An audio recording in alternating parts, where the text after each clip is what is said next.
Little coffee, little data, little talk. Let's see how this goes. Cheers.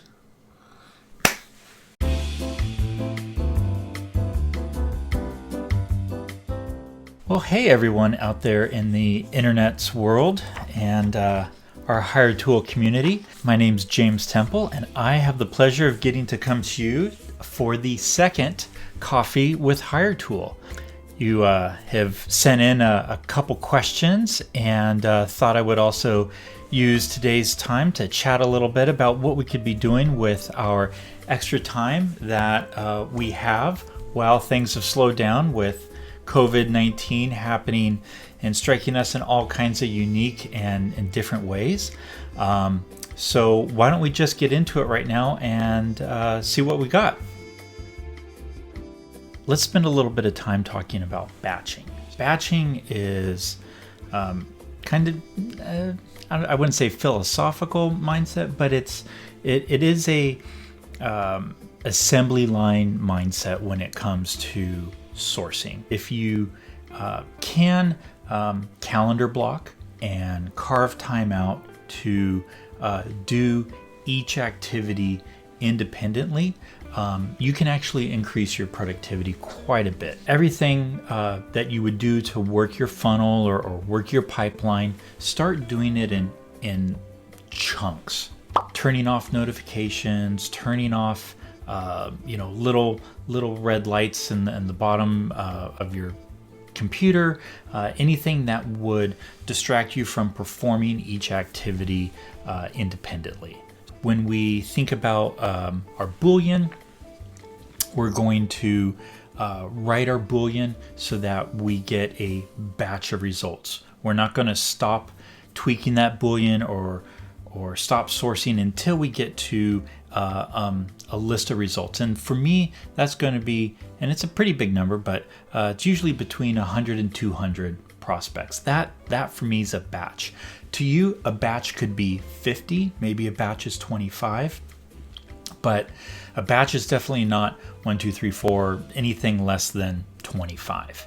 If you're doing less than 25, then you might as well be doing one-offs all day long. So trying to think of each stage in activity is a batch until you've accomplished that segment of work. When it comes to responding to those all the people that are coming in, we're not going to do that throughout the day. We're going to let everything stack up in our inbox so that we're going to come and respond to all those folks for like 30 minutes or an hour. We're going to let that inbox fill back up for the following day and then re-attack inbox.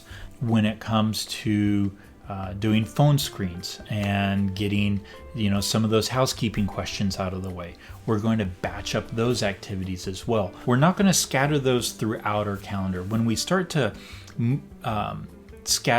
put these plug stuff into openings or throughout our day, it fragments our day, and it becomes really difficult for us to get into what myself and some of my colleagues like to call state of flow. Something I forgot to mention when working with batches is you really want to come up with a very clean nomenclature for naming or tagging your work. Your project labels, dates, region, starting to think about the naming convention or the tags so that you can find this hard work later on can be really, really important. And that time and effort that you put in today will definitely pay you back down the road when you need to find this stuff quickly for another project. What you really want to do with batching is you want to mitigate those transitions throughout your day, throughout your week, throughout your month as much as possible. And I found, I've learned from a good friend that calendar blocking is one of the best ways for folks like ourselves in the sourcing and recruiting industry to do that type of work.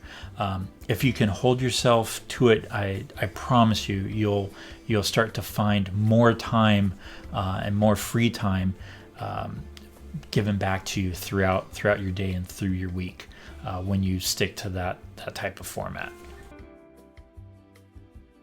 So our first question is from Natalia Ferdova. Please share anything you've seen recently that might be informative for the recruiter to know during COVID-19. Well, great question. Thank you, Natalia. Some of the stuff that I've observed during COVID-19 is a lot of us are trying to find ways that we can help and assist others. A lot of folks out there have been hit with unemployment. A lot of folks have had jobs put on hold and furloughed, and all kinds of unique things are happening. Some of the highlights that I've been taking out of this is I've just chosen to be as real and open with folks as possible. I know a lot of us are working from home and have children and pets and outside influences and noises, and I think just being understanding and open and communicating about some of these outside influences that we may be having to manage or deal with is the best thing we can be doing with COVID-19. I know a lot of recruiters and sources out there are building lists, trying to be proactive for when a lot of these roles and opportunities that we've been working so hard on in the early months of 2020 come back online, and we can start tackling them again. We're ready. We have these funnels and pipelines ready to go. What are some folks doing to clean up their data? And what does that mean to me? So a lot of us have spreadsheets hidden in our computers all over the place. They could be a few weeks old. They could be a few months, maybe a few years old. And I'm not sure if all of us are fully taking advantage of uploading that data into our Hiretual product and letting Hiretual enrich all that valuable data that we've worked so hard to collect over the years. And then if you've gone ahead and followed through with an integration into your ATS, uploading that information all the way over into your system. So you've got spreadsheets from sourcing, you've got spreadsheets from recruiting events, you probably have spreadsheets, hundreds of spreadsheets just sitting in your computer doing nothing. But you've talked to folks, you've engaged with them, you've connected with them about something, or maybe you sourced folks and you never had a chance to follow through with them. Now's a great time to upload all that information, get it into one place, and let technology do some of that heavy lifting for us so that you can come back to it and have it pay you back. I mean, you put time into this stuff. You worked hard on it. You wrote strings to find this stuff, and you took the time to cut, copy, paste it, or type it out into these spreadsheets.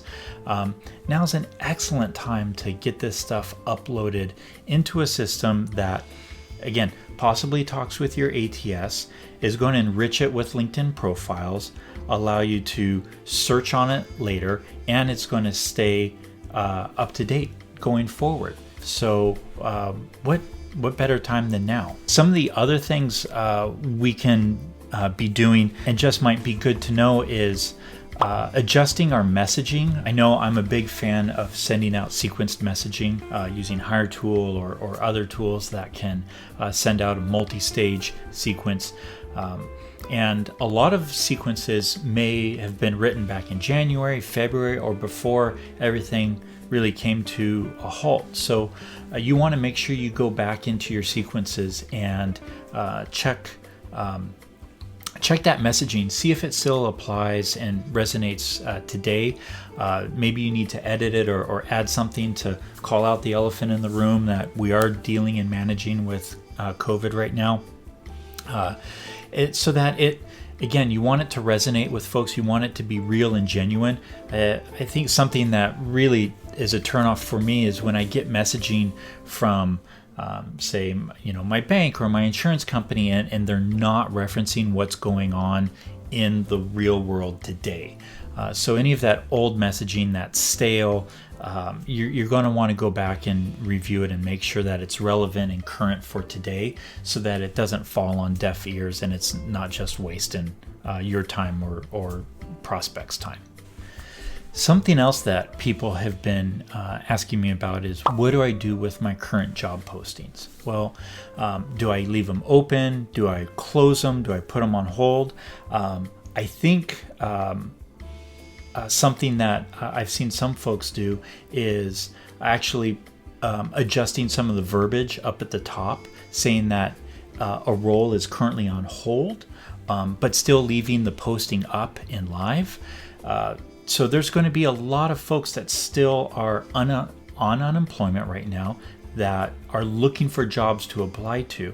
And your job may, get turned back on, but you don't want to miss out on the talent. So something you can do is adjust some of the verbiage in your posting so that people understand what the situation is.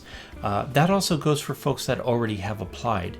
If folks have already applied to your role and it's on hold, please communicate with them so that they have a good understanding of where they're at. If they're in waiting, the worst thing you can do from a candidate experience standpoint is put someone in limbo and have them just not knowing or waiting or they don't know, right? So, and folks will start to create narratives in their head about like, well, is the position closed? I don't know. And they may take another opportunity or deprioritize your opportunity because they haven't heard back. So there's a couple things that you can do when it comes to your postings, right?